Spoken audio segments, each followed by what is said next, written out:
This little one come in dying. He was bitten by a cat.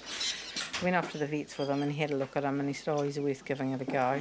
And so I kept him warm, but on the way home he'd been bitten all down the back by a cat, and because he warmed up he just started bleeding out everywhere, so I had to stop and hold the towel on to stop him bleeding to death. He's chirping now, he's on antibiotics and a little bit of painkiller and stuff. He's on about his second day, so I'm pretty sure he should be all right now. Through trial and error, Berend and Lynn have developed new techniques in which to treat injured birds. We've got a finger splint on the back of this chook's leg to sort of support the break. It's got foam on the side, so it's not hurting the bird. We splint it straight to the leg and it works really well, but it's taken a while to work out what's best. Yeah, and that seems to work out quite effectively. Birds' bones often heal in about 2 weeks, but this one's been on about 4 weeks because it wasn't fully healed last time. It feels like it's healed. And you can see whether it's willing to put the leg down. It may not initially, but there you go. It's putting weight on it. Oh, it's still a bit sore. I assume I need physio. So we'll x-ray first and decide on physio later. Lynn has always had a large number of ducks to rehabilitate or hand rear. Today, Lynn's volunteers are going to release some of them back into the wild. Generally, most ducklings stay with us about 4 or 5 months. From little wee newly hatched ones, we never release them unless they're on the point of flying, because I don't believe that they can cope out in the wild, and I don't want to go through all that work of looking after them and then not having them being able to fly away when danger comes along. The wildlife refuge where we release the ducks, and we're going to let the babies that we've had for 4 or 5 months have their freedom. It's just a nice soft type release because they've got the pond, there's plenty of food here for them. You've got to persuade them to come out sometimes. They've got used to their box on the drive, so once one comes, we just stand back, they might just, yeah, there you go. There you go, look at that.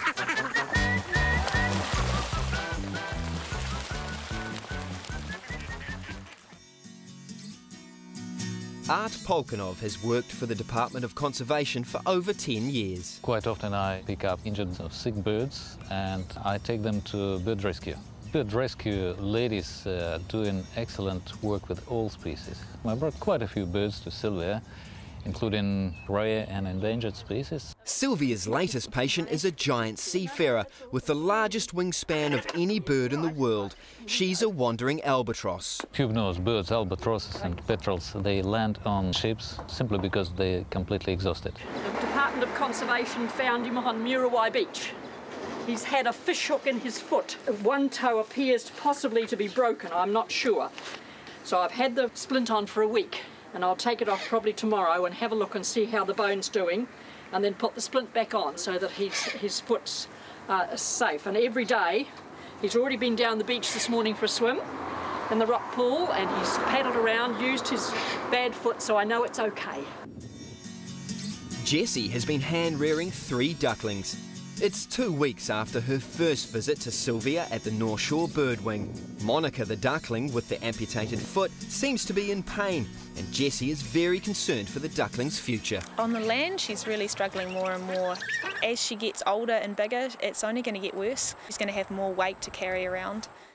Jess has decided to give Sylvia a ring to ask her advice. Hello. Hi Sylvia, it's Jessie here. You were the little duckling who lost her foot? Yes. She's not doing so well. She just seems like a lot weakish. It's sort of decision time, really. Particularly because of the concern that she's in pain. Sylvia advises Jess to euthanise the duckling. You get really attached to them, you're looking after them constantly. I've kept her alive, but at the end of the day, if there's going to be more pain than enjoyment in their life, you just got to end it, and sometimes that's the most caring thing that you can do. Oh, and this fellow came in last night, very late.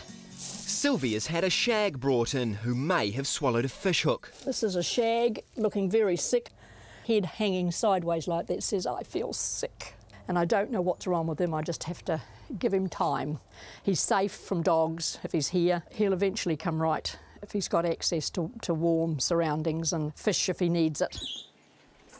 With spring on the doorstep, Lynn McDonald and her team of volunteers are working flat out to deal with the volume of birds being brought in. I think we're doing about 20 birds a day at the moment. We've been doing that for a couple of months now. So tell me about this bird. He's a brown-browed mollymawk. He's got damaged feet and we're not quite sure how it's been done, but he's storm wrecked up at Muriwai and the Muriwai Rangers brought him down. Unfortunately, he had to sit up there overnight and came down the next morning, and he was pretty stuffed. We've had him a couple of days now. He's recovering quite nicely. How do you manage to look after yourself? You don't look after yourself. You don't go and get your hair cut or your hair dyed like everyone else does, because you just don't have time for it, not when you're doing the large numbers we're doing. As you can see, his feet, we've got a fair bit of damage. Once he gets a bit better, he's going to have an operation and have that toe removed. One of the bird rescue ladies has had birds that have come, when they've been re-injured, have come back to her place in order to be fixed again. So they remember and they know. Oh, this is Henry, or Henriette. Pops in for a visit occasionally. Henry came to me, she was a juvenile and had been hit by a car, and for the first 2 weeks couldn't stand or lift its head up. It's the first heron that doesn't leave. Disappears sometimes for days, weeks, even months, but will come back and say hello, and it's good for me to know that they are surviving out there. We know we're doing the right thing. Sylvia is an expert in seabirds, which means she regularly receives injured penguins. Every day the penguins have a swim and a bath with a little help from Anwin and Misty. I pick up the penguins every day and take them for a swim down at Campbell's Bay. The kids call me the penguin lady. Sylvia's dog Misty has been trained to keep the penguins in the rock pool by licking them back into the water. This one's a mess because she hasn't swum yet since she came in sick. So today's her first time. She's having a bit of a clean up if I can get her to stay in the water. She may not be very keen.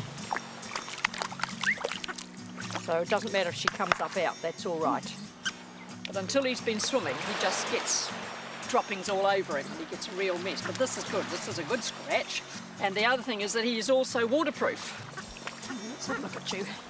Underneath there is bone dry. See? The tops of his feathers are wet, but underneath there is bone dry. So he is waterproof.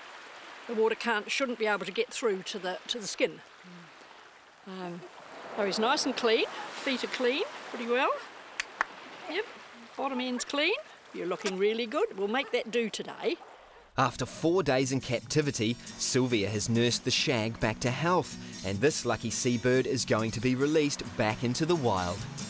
And now he's ready to go.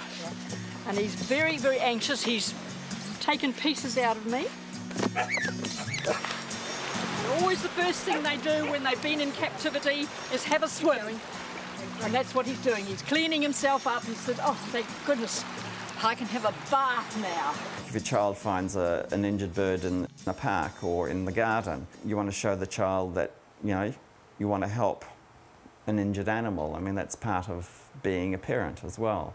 So I think it's important to show caring and loving, and these ladies allow us to do that. That part of our trust that we've set up, we're encouraging youngsters to come and help out. They do the cleaning, the water blasting when it's baby season. They come and they help feed all the hand feeders. They help make up the food. Lauren's been coming to me nearly 2 years now. I like coming because I just love animals. Education to children is just so important, and our ladies are so good at doing it because they're so natural, they're so enthusiastic, and they just want to share their knowledge. Sylvia, for instance, goes around a lot of the schools showing the children what they can do, how they handle birds. And because I go and talk at schools and kindies and stuff like that, this is my bird for showing. And he's fabulous, and anybody can touch him. He never bites, he never gets upset. He just walks around quite happily, he's quite calm. Students from Kauri Park School have brought Sylvia an injured moorpork that was found lying on the school field. Sylvia has been to our school once before. She actually brought in some penguins to show our children. We've also heard about her through the news. We had a bit of a link with her in the past. He was on the soccer field at our school, and he was just sitting there not afraid, and we were getting worried because usually they fly away.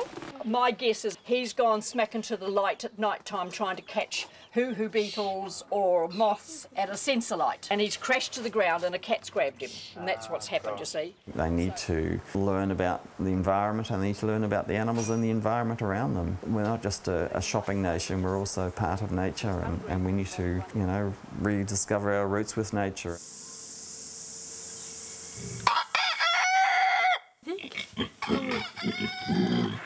Alright, so this is the day I'm going to release our ducks, and they're old enough to look after themselves on the pond now. So they're going to love it. They're going to love getting out there, and I can't wait to let them go. It's so important to have these people that you can ring up and say, what do I do? Once you've talked to them for a little while and you've got some information, you've got somewhere to start from. And even, you know, becoming aware of the possibility that you can do something. They've finally got big enough, and they're dying to get out of their little enclosure in the chicken run.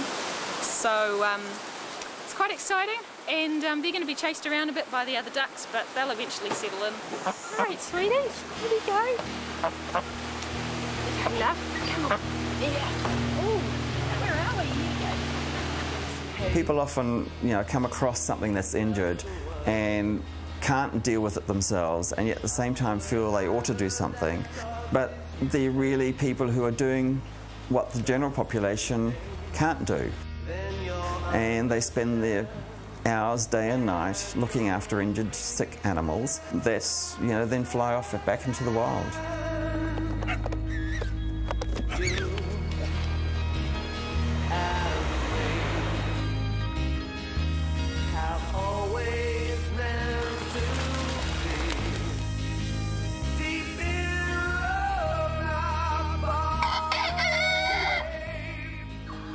This program was funded by New Zealand On Air.